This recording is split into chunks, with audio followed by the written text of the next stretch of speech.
위암은 세계적으로 폐암, 유방암, 대장암에 이어 네 번째로 흔한 암이며 전체 암 발생의 8.6%를 차지하는 것으로 알려졌는데요. 일반적으로 서구보다는 동양에서 발생률이 높은 것으로 알려졌으며 특히 동아시아의 발병률이 높은 것으로 나타났습니다. 2012년 우리나라의 국가암 등록 통계에 따르면 위암은 전체 암 중 발생률 2위에 사망률 또한 3위를 차지했는데요. 다행인 것은 수술 방법이나 항암제 등의 치료 방법이 발전해 치료율이 향상됨에 따라 사망률이 감소하는 추세입니다. 위에서 발생하는 악성 종양에는 위 선암과 림프종, 위장관 기질 종양 등이 있습니다.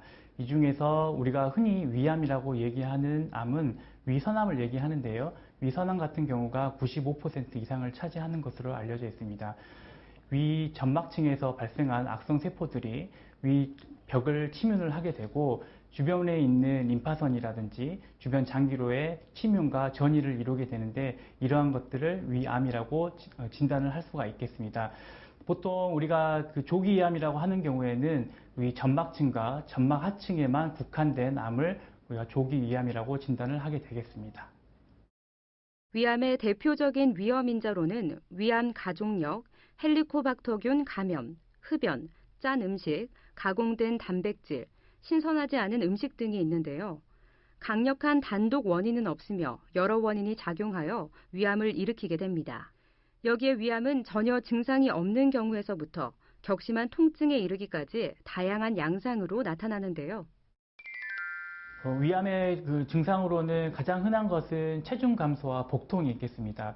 그리고 그 외에도 만약에 위암이 이제 크게 자라게 돼서 위강내를 맞게 되면은 오심이라든지 구토와 그 연화곤란 같은 막히는 증상이 일어날 수가 있고 또한 그 출혈에 의해서 토혈을 한다든지 아니면 흑색병과 같은 증상을 유발을 할 수가 있겠습니다. 그 조기암 같은 경우에는 속쓰림 등을 호소를 할 수가 있겠지만 대부분은 무증상이기 때문에 조기 검진이 중요하다고 하겠습니다. 1999년부터 우리나라는 국가암 조기검진 사업으로 위암 검진을 실시했습니다. 조기검진의 확대로 실제로 국내에서 무증상기 동안 검진 때문에 발견된 위암 중 조기위암 비율이 80%를 차지하게 됐는데요. 대부분 조기위암이 해당하는 위암 1기 환자의 수술 후 5년 생존율이 90% 이상이라는 수치를 볼 때 위암에서 조기검진의 중요성이 얼마나 큰지 느낄 수 있습니다. 조기암 같은 경우는 보통은 무증상이기 때문에 위암의 검진으로 시행을 하게 되겠습니다. 그 위내시경이나 상부위장관 조영술을 2년마다 시행하는 것을 공고를 하고 있습니다. 조기암 같은 경우는 미세 변화라든지 아니면은 뭐 색조 변화 이런 것들이 발생을 하게 되고 따라서 위내시경이 상부위장관 조영술보다는 조금 더 효과적인 것으로 알려져 있습니다. 보통 2년마다 하는 것을 권장을 하고 있는데요. 모든 사람에게서 2년마다 하는 것을 공고를 하는 것은 좀 무리가 있을 것으로 생각이 되고 일단 위내시경 상에서 위축성 위염이라든지 장상표의 화생과 같은 고위험 인자가 있는 경우에는 보통 1년마다 하는 것을 권고를 하고 있습니다. 조기 위암의 경우 대부분 무증상으로 위 점막 표면의 미세 변화로 관찰되므로 진행성 위암보다는 진단하기가 어려운 것이 사실입니다. 조기 위암의 미세 변화 중 중요한 것은 점막의 미세 혈관의 증식인데요. 일반적인 내시경에서는 이런 점막의 미세 혈관의 증식을 확인하기가 어려웠지만 최근에는 이를 보완한 협대역 내시경이 개발돼 점막의 미세 혈관의 증식을 확인하는 데 훨씬 용이해졌습니다. 일반적으로 조기위암 같은 경우는 뭐 미세 변화라든지 약간의 윤기나 아니면 함몰로 발현되는 경우가 많습니다. 따라서 일반 내시경으로 진단을 하는 경우에 가끔씩 놓치는 경우가 생기는데요. 어떤 색소액을 그 위내에 뿌려가지고 좀 더 이렇게 뚜렷하게 보는 색소 내시경이 많이 시행을 했었습니다.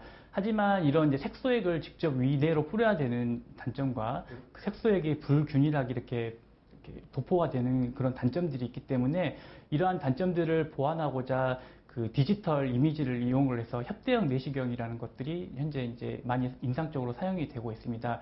어떤 그 조기암의 어떤 미세 변화라든지 아니면 혈관의 어떤 구조상의 병변들을 확인을 하게 됨으로써 어떤 병리학적인 진단의 예측을 할 수가 있고 또한 내시경 치료를 할 때 어떤 경계를 정확하게 구분하는데 좀 더 유용한 검사법이라고 할 수가 있겠습니다.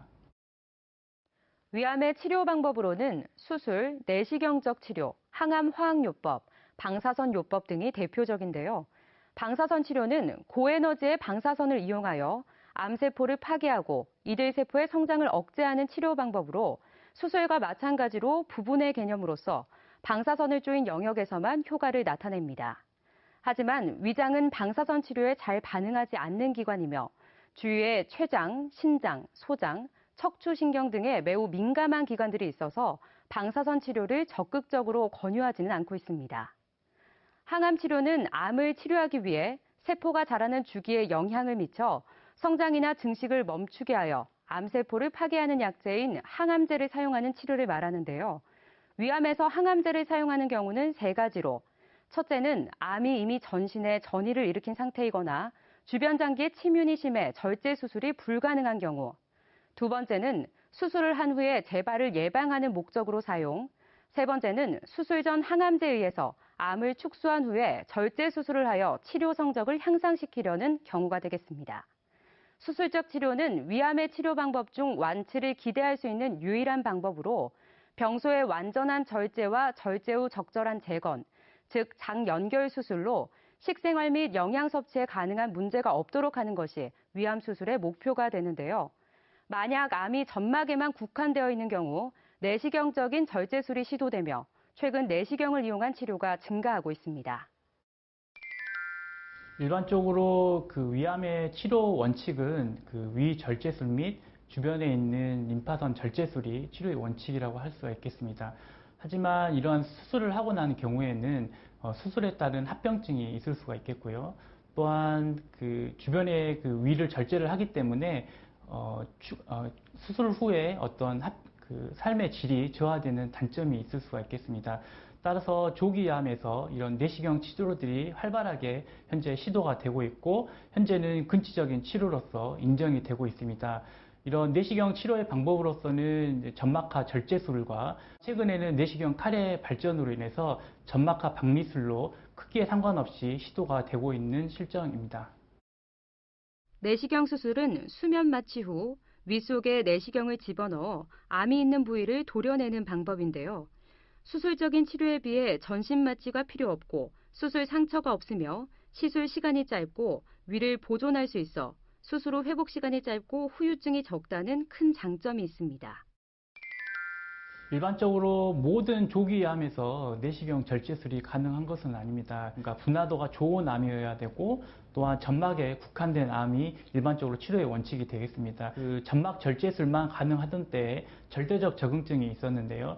분화암이면서 점막암이고 또한 크기가 융기형인 경우에는 2cm 미만, 그리고 함모령인 경우에는 1cm 미만의 어떤 적응증을 가지고 있었습니다. 이러한 적응증이 최근에 이제 기술이 많이 발전되다 보니까 그 크기가 큰 경우에도 일괄 절제술이 가능하게 되겠습니다. 보통 그 궤양이 없는 경우에는 2cm 이상에서 그리고 궤양이 있는 경우에는 3cm 미만에서 이러한 그 점막하 박리술이 시도가 되고 있습니다. 내시경 절제술은 점막암이거나 암세포 주변이 깨끗해야 하는 등 적응증에 해당하는 때에만 여러 분야 의사들이 판단하여 신중하게 결정해야 합니다. 비록 일기일 때라도 내시경이 닿지 않는 위의 바깥쪽에 있는 림프샘의 전이가 됐다면 내시경으로 수술하는 것이 불가능합니다. 여기에 내시경 절제술 후 일부에서 합병증이 발생할 수 있다는데요. 출혈이나 천공, 발열, 폐렴 등이 있겠습니다. 출혈 같은 경우에는 약 5에서 10% 정도 발생하는 것으로 되어 있고 천공 같은 경우는 0.5에서 2% 정도로 현재 알려져 있습니다. 또한 내시경 치료 후에 재발률 같은 경우는 물론 이제 어떤 병변의 크기라든지 어떤 시술 기법에 따라 틀리겠지만 약 2에서 5% 정도로 알려져 있습니다. 보통 국소 재발이 많기 때문에 내시경 치료라든지 수술적인 치료로 보통 완치가 가능한 것으로 알려져 있습니다. 여기서 잠깐! 잘못된 의학 상식을 바로잡아 건강도 지키고 상식도 키우는 Yes or No. 평소 소화제와 위장약을 자주 먹으면 위암에 걸릴 확률이 높다는데 사실인가요? 아닙니다. 우리가 이제 흔히 소화제라고 하게 되면 뭐 소화효소제라든지 위장관 운동 촉진제 등을 소화제라고 이제 얘기를 하게 되는데요. 이런 이제 소화제가 직접적으로 위암을 유발한다는 어떤 연구 결과는 없습니다. 하지만 이제 문제가 되는 경우가 있는데요. 만약에 소화불량이 있는 환자분이 이런 증상을 완화시키기 위해서 소화제만을 장기적으로 복용하는 경우에 이 증상이 실제 기능성 위장 질환에 의한 증상인지 아니면 위암과 같은 기질적인 원인에 의한 증상인 건지를 혼동을 하게 만들 수가 있겠습니다. 따라서 뭐 체중 감소라든지 아니면 삼중고혈당과 같은 어떤 경고 증상이 있는 경우에는 반드시 위내시경 등을 통해서 기질적인 질환을 감별해야겠습니다. 잘못된 의학상식 깨치기, yes or no 두 번째. 위암 환자는 고기를 섭취하지 말아야 하나요? 아닙니다.